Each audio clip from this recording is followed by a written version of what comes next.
اخسر صوتي للأبد او اخسر سمعي للأبد؟ شو هالخيارات؟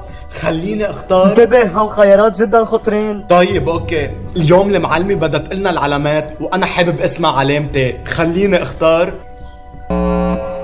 اليوم الإدارة بدها تسمع أصواتكم كلكم، وأي صوت بشع مطرود من المدرسة، سامعين؟ أوكي. اوكي، يلا وقفوا بالدور لنسمع اصواتكم. ليه ما عم تحكي؟ أنت اخترت تخسر صوتك؟ ما تخاف، الحل الوحيد لحتى يرجع صوتك لطبيعته هو يوصل متابعينك هيدا الفيديو لل10,000 لايك بأسرع وقت. يلا بعد في واحد.